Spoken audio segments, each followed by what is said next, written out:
this is Tairah with Love Prevails. I hope everybody enjoyed their weekend. Another Monday. I really appreciate all of you that continue to watch these videos and that are watching again today. We're doing a lot of pre-recordings because the 3:30 time just doesn't work with everybody's schedule. But I absolutely appreciate those that are willing to let me interview them. I have my friend here, Annette. I've known Annette for a little while. And Annette, how are you? I'm good. Good. Beautiful Sunday in the neighborhood. It is a beautiful Sunday. We've had a lot of snow, which has been amazing, but snow's already almost melted off, so welcome to colorful Colorado. Yes. Yeah. Now, Annette, what I'm doing here with these videos is I'm introducing my company with Love Prevails, and with Love Prevails, we are offering intervention support services where I am working with families that are watching their loved ones suffer with addiction, and it is heart-wrenching. I've watched my own girls. I've seen extended family members. I've had friends that have all suffered with addiction, and it's heart-wrenching. It's a painful disease, and then we work with them to get their loved ones into treatment, and then from there we work with them to get life back on track. And it's pretty amazing watching that light go off, and watching people not only get help but start getting their life back in control. And something that we kind of talked about before going on, before turning the camera on, is quitting on your own. And there's a lot of people that think I can quit on my own. I was one of them. Me too. And were you like that too? I was. And in my case, my drug of choice was booze. Well, my drug of choice is what you got that I could have with my booze.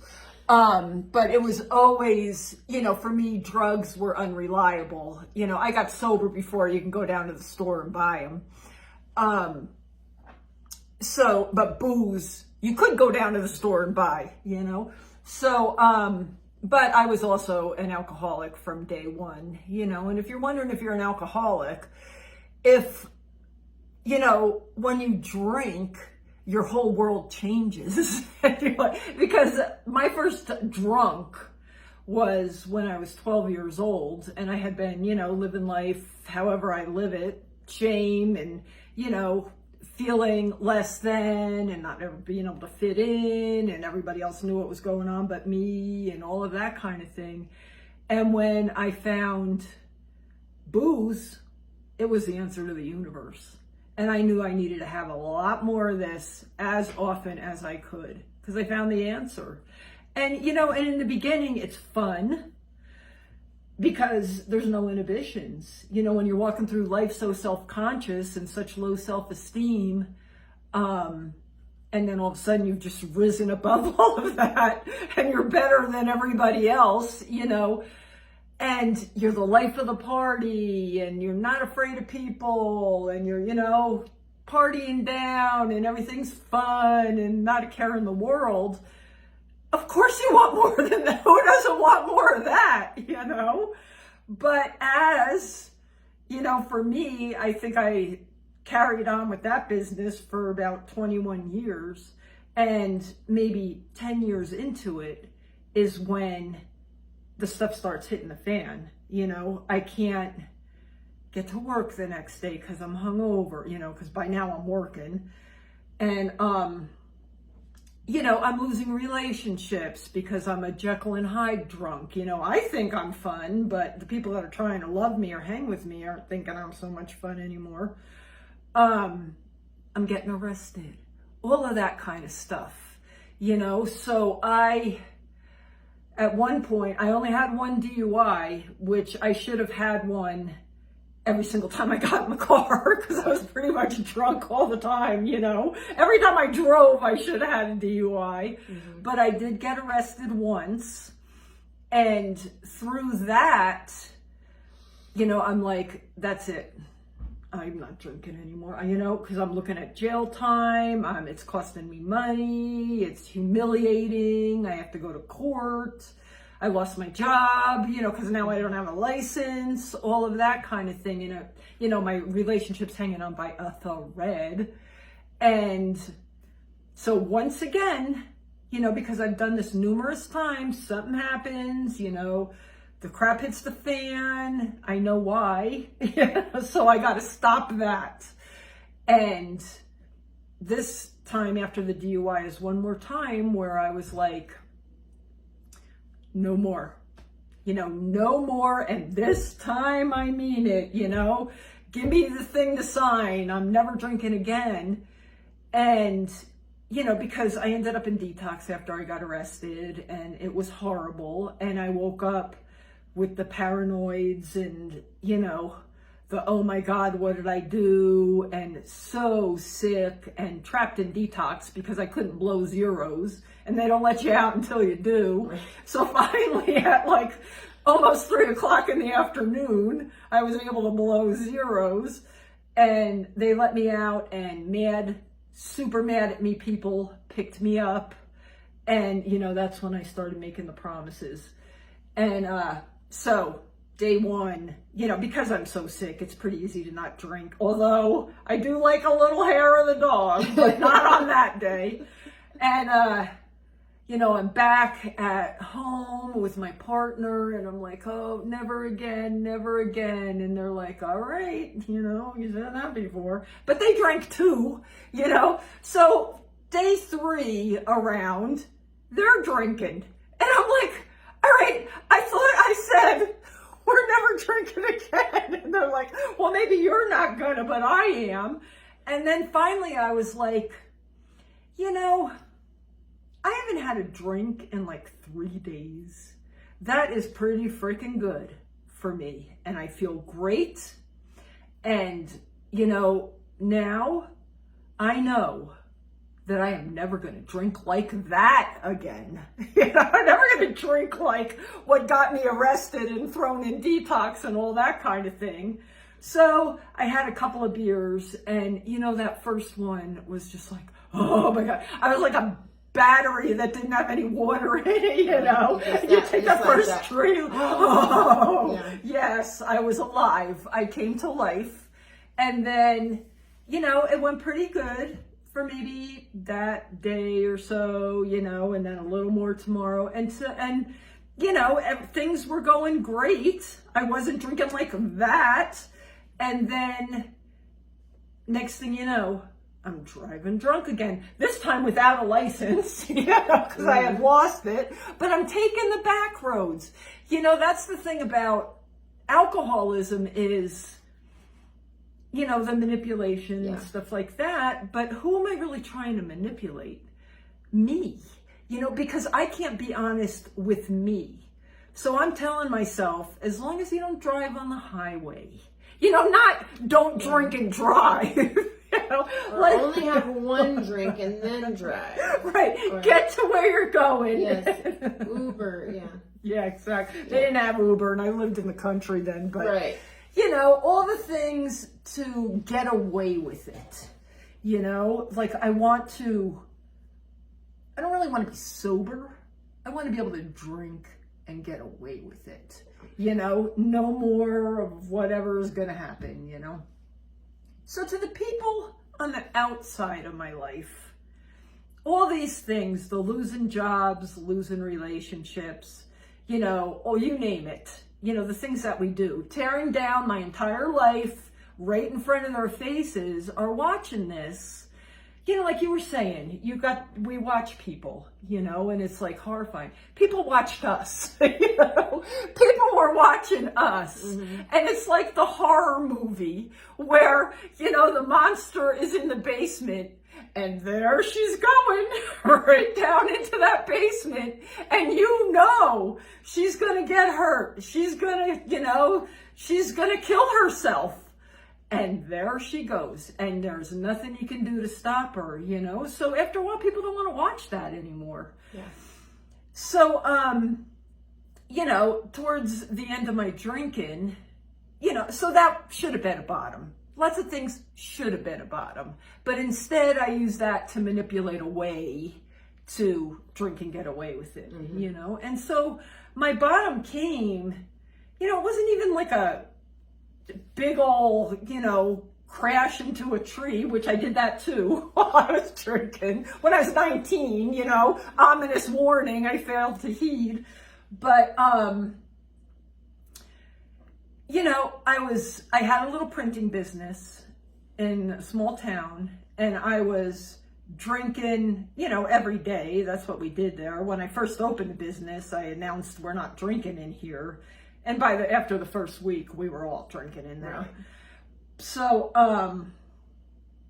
you know, I had been in business for about 5 years, and I would take like my business checkbook. It's the one with like the 3 checks, you know, so you're all like professional with this fancy checkbook. And I'd head into the bar and be like, buy a round for everybody, you know, was my big fancy checkbook. And, you know, or go into the liquor store and fancy checkbook, you know, it's like, look at all this money I have. This thing's filled with checks. And, I'm standing at my print shop, and I had gotten the mail and I didn't open it yet, and I had just locked up, and I'm drinking my standard 18 pack a day. I loved when they started making 18 packs instead of 12 packs, you know? And, I'm opening my mail, and there's a thing from the bank. Imagine that, you know? So I'm opening it, and I look at it, and it is a list of bounced checks that I bounced on my business account, because, you know, I'm a business person, don't you know? You know, our egos, our tiny egos that we have. And 12 of them I bounced.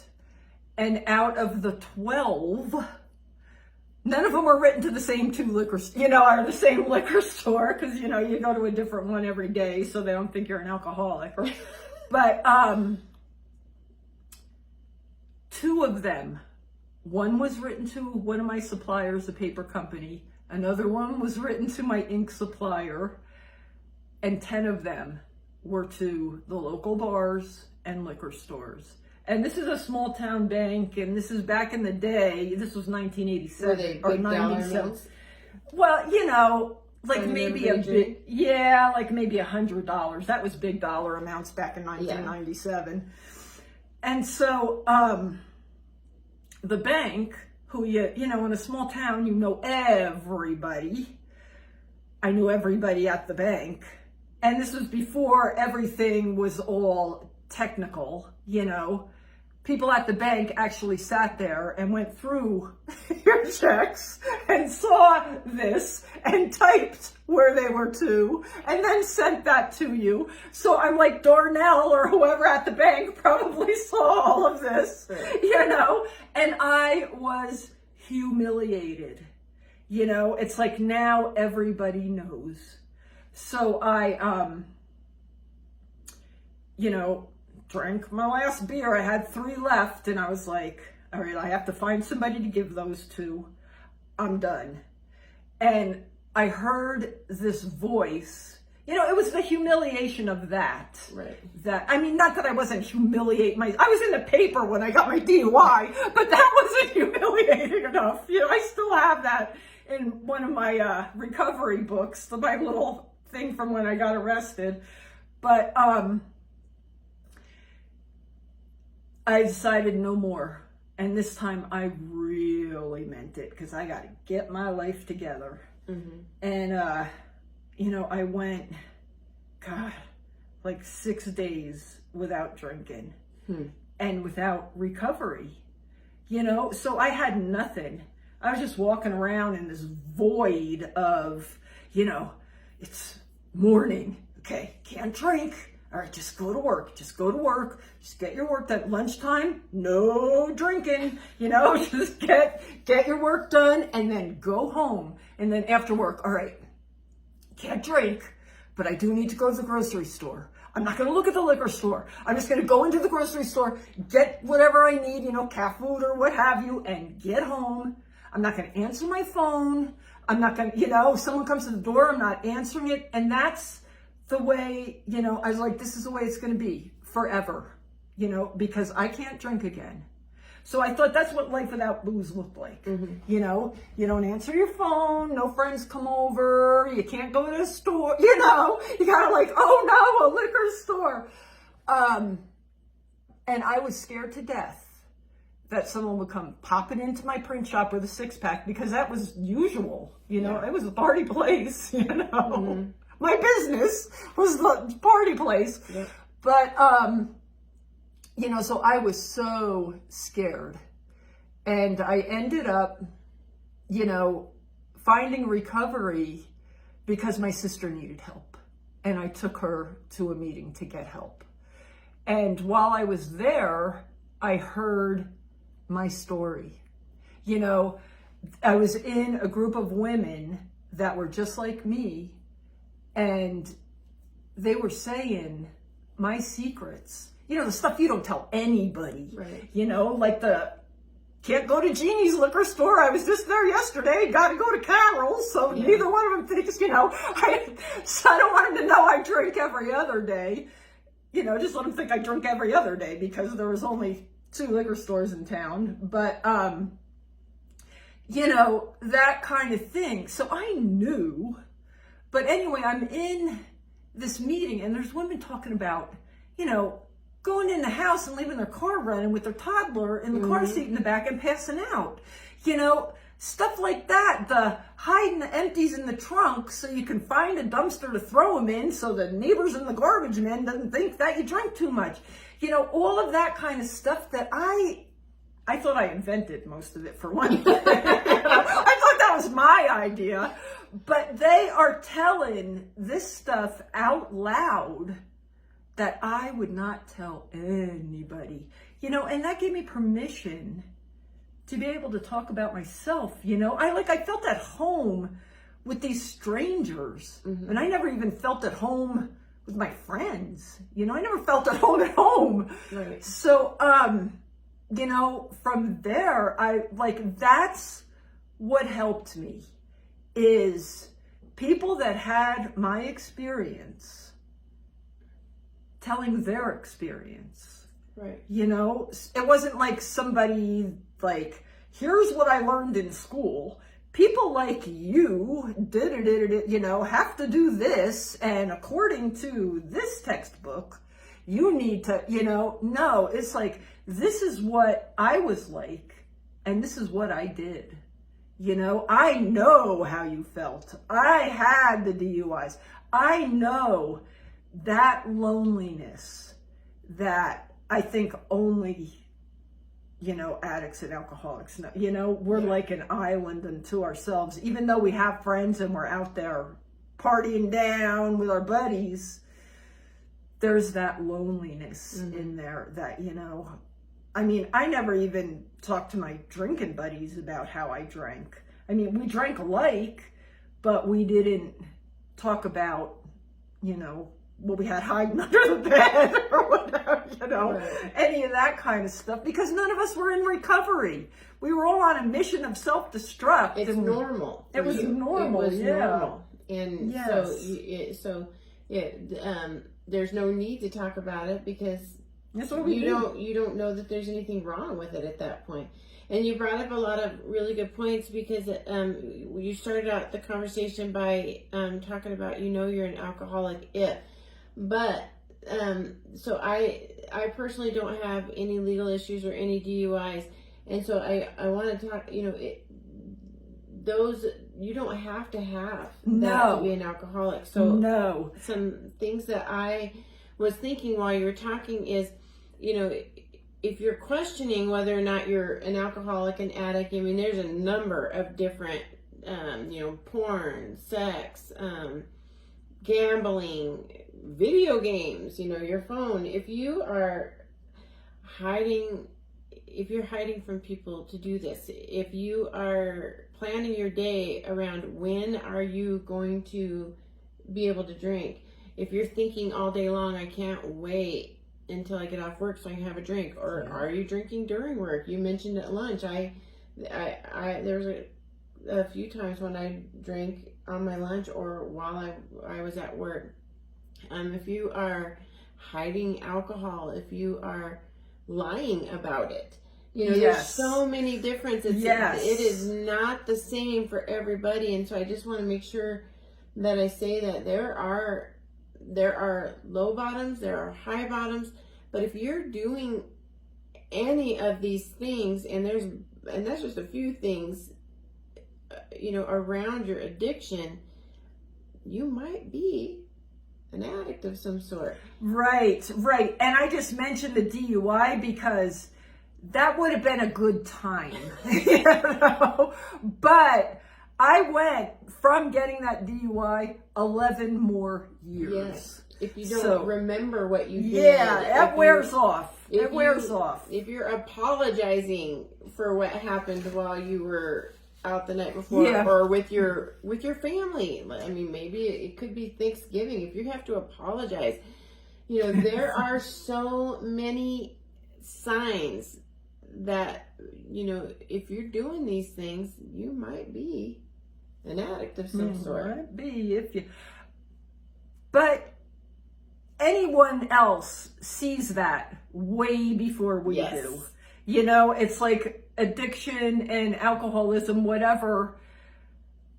We're the last ones to see it, even though I knew I couldn't admit it, you know. So I would have my, you know, put my blinders on to my own disease, where the people around me were not having blinders on. No. You know, they were watching this. And maybe they do have blinders on, but they know you're coming over and they're like, hey, Annette's coming over. Let's hide the alcohol. Or Tairah's coming over. Let's just set out this one bottle of wine.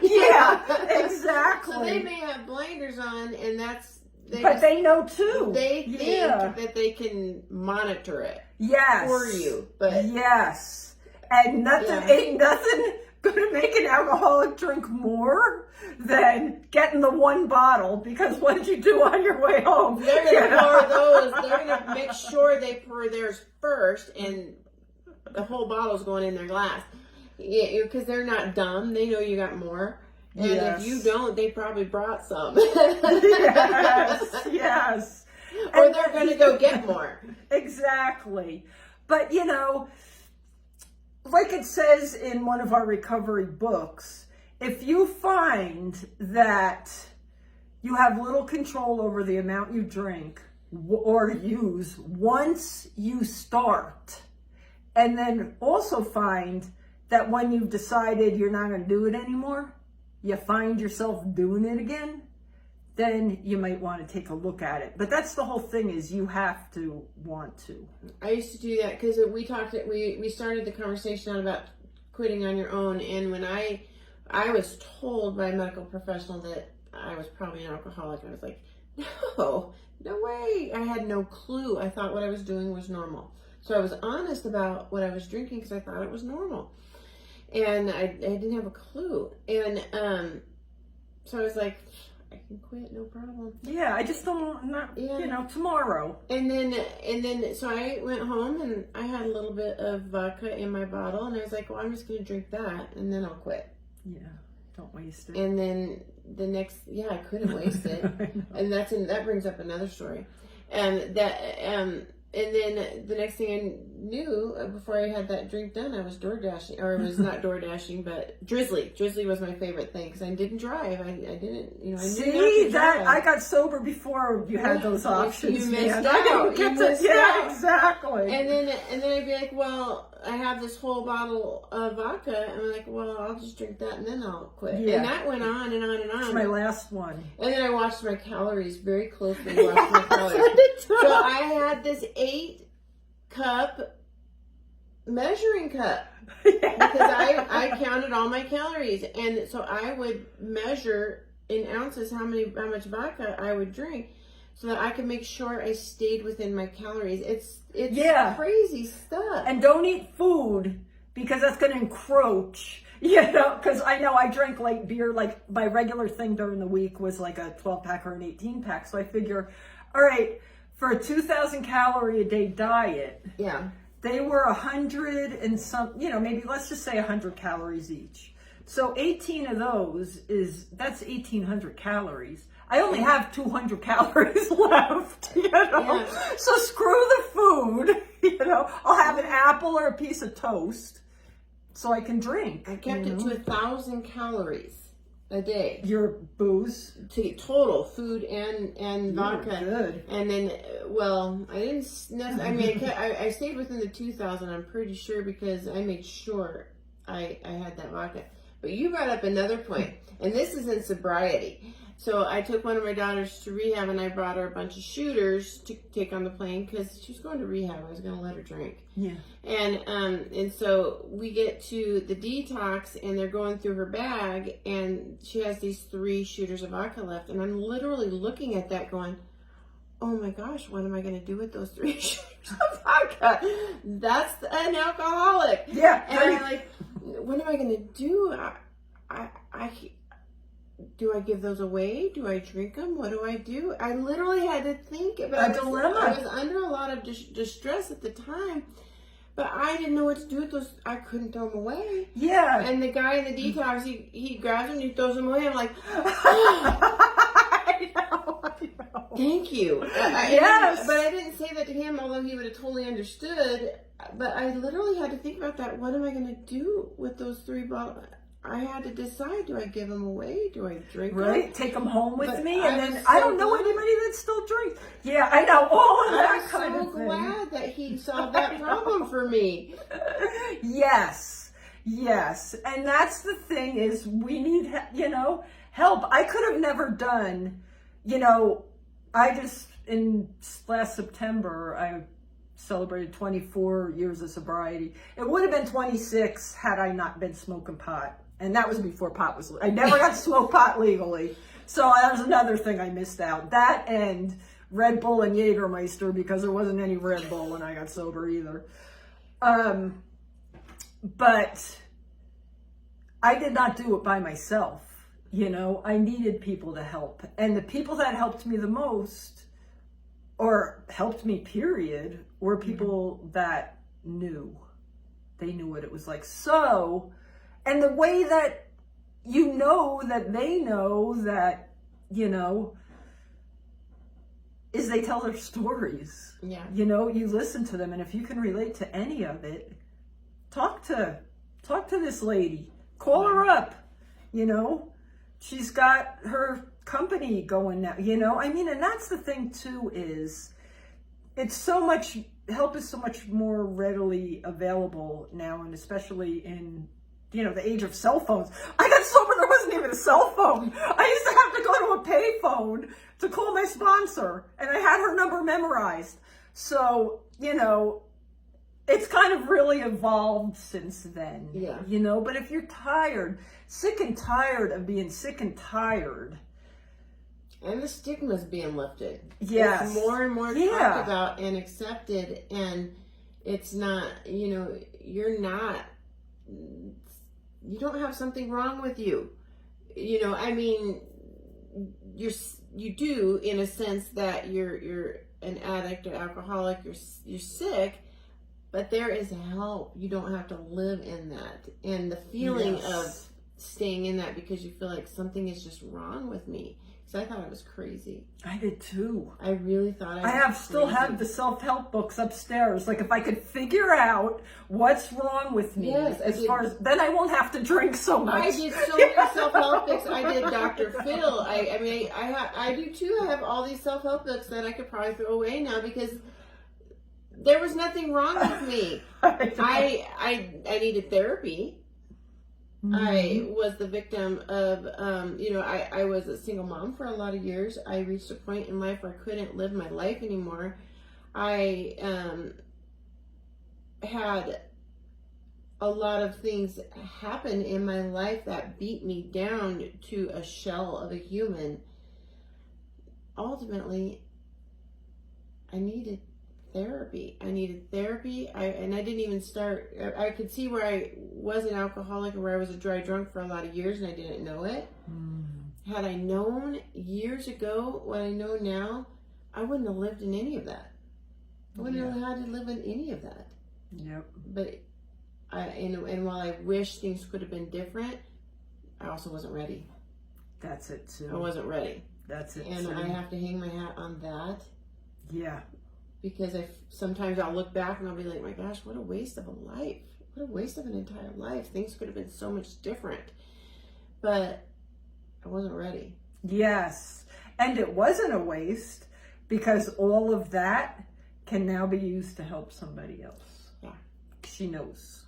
You know, she's experienced it. I know, I've experienced it. And what I get to experience today is a full life. Yeah. That I get to be present with. You know, I'm not, can't go to the museum. I don't think they have booze there. Or let me get good and drunk before I go to the baby shower, because they're not going to have booze there. You know, I had a flask, and it was not a little flask. It was a flask that I would wear a denim jacket with a pocket that it would fit in. And if I was going somewhere that didn't have either alcohol or enough for me, like the wine walks, I'd go on the wine walks in Parker all the time. I flasked because I was not going to waste yeah, they give you this much, and you're supposed to spit it out, aren't you? I was not going to spend the money for these little ounce pours that were, what a waste. Yes. I brought my own. Damn right. Yeah, so if you can relate to that, you know, all of those kind of things that we do that, you know, like I said earlier, the hardest person to get honest with is ourselves. Yeah. So if you're doing stuff like that, you might be an alcoholic. Yeah. I'm sure that there's a whole skit about that. Yeah. And Yeah. what else did and if you're checking alcohol content, oh my gosh. Yeah. I mean, Yeah. Moscato, that's not alcohol. I checked alcohol content. If they did not have at least 12 to 14% of alcohol, Yeah. I was not going to waste my money on that. Exactly. Like when they started making 100 proof peppermint schnapps, all of a sudden I liked peppermint schnapps. Right. You know, I hated peppermint schnapps, but it did the wanted job. the bang for my buck. Yep. I wasn't going to waste money on something that was not going to do what I was looking for it to do. Yes. Yes. Yeah. And so the average tempered drinker is not doing that. I know. The average tempered drinker goes to the baby shower and drinks the Moscato. Yeah, whatever. And gets a buzz off of it. And I'm just, that blows my mind.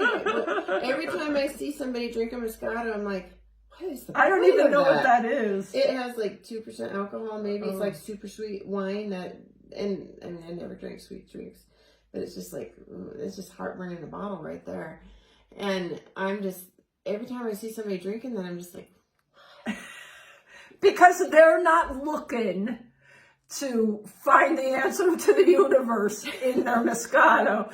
You know, that's the whole thing is, you know, I want the effect, you know, and I want it quick, and I, you know. And I want to know it's there. Yeah. And I need that pretty much every day, or something happened. You know, like when you were talking about the things that happen in your life and the feelings and why you would need therapy and stuff like that. Lots of people have that kind of stuff in their life, because I loved an excuse. Yeah. You know, oh, my cat died, that's why I'm bombed, you know. Lots of people's cats die and they don't get bombed. You know, so it's that kind of thing, you know, and then, oh, celebrate, I got a promotion, let's get bombed. Lots of people get promotions and don't have to get bombed. Get fired, or get married, or yes, have a birthday, yes. or stub their toe.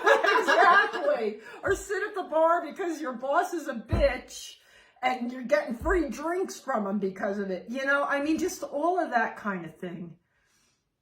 So, yeah, life can be wonderful without alcohol, but my life, when I try to quit on my own, ain't wonderful, because I don't have tools to be sober by myself. And you're white knuckling it, and you feel like you're just you're angry, and you're like, I hate this minute, I hate this absolute second of this day because it's miserable. Exactly. That's what quitting on your own does feel like. It's miserable. It's Yeah. Oh, and just even talking about that brings that feeling I could up feel inside it. me. Yes. I'm just like, I could feel it too. And Yeah. it's horrible. So, you don't have to do it alone. Even though we're not good at asking for help. Manipulate your way to help. Yeah, Tell someone your sad ass story and they'll offer to help you. Yeah. They will. They're not going to carry it, but they are going to help you walk through it. Yes. But listen, this has been such a good conversation. Thank you. I am so glad that you did this with me, Annette. Thanks for having me. I hope that you guys enjoyed, this interview with Annette. Annette is really an amazing person. I love her, and I've known her for pretty much, I'm pretty sure, for as long as I've known Sonia, for pretty close to almost 4 years. I remember you from back in when you came to Free that time. We knew each other long before Free. No, I'm talking years ago when you were having some struggles and I had first met you. You knew me when I was not very easy to be around. Yeah. But anyway, she's awesome. Look at her now. There's the lights coming on. Yeah. There's a light. I wish I had a picture from then. I wasn't easy for anybody to be around, and it wasn't easy for me to even be around. Yeah, exactly. So thank you for having me, and, help's right here. Right here. So definitely your best life is waiting for you. Reach out to me, and we're going to find it together. And I'd love to hear from you. If you have a story you'd like to tell, I know it's going to help people. So contact me. I'd love to interview you. And this is a lot of fun. Yeah, we can laugh about it. We laugh together about the things we used to cry alone about. Ooh, I love that. Yeah. That gave me chills. Because this might not be funny for a lot of you right now. But, stick around, go get well, and then we can laugh at our cringy stuff. for people it's cringy. I know. That don't experience it. It would be for me. That DUI that I'm laughing about now was frickin' the end of my life, it felt like then. I was so, humiliated and, once again. But knowing where you're at now and seeing where you came from, you can laugh at it. I know I just real quickly, my oldest daughter will laugh about some of the things in her experience, and I'm just like, stop, that's not funny. And she goes, Mom, it is. I'm like, maybe not to me. Yeah. There's some things you don't want your mom to know, no matter how much recovery you have. So, but somebody listening to some of these stories that hasn't necessarily experienced it, I get that. It's like, stop, this is not funny. This is not something you just talk about, but it should be. Right. It should be. Yeah. Because there's a lot of people going through it in some form, and if it's not talked about, then that's when you stay silent and you don't ask for help. Yeah. So, thank you. Oh, thank you. I love you. All right. Thanks for listening, I everybody. thank you all, and we will see you again next Monday. I hope you all enjoy your week. Bye-bye. Bye.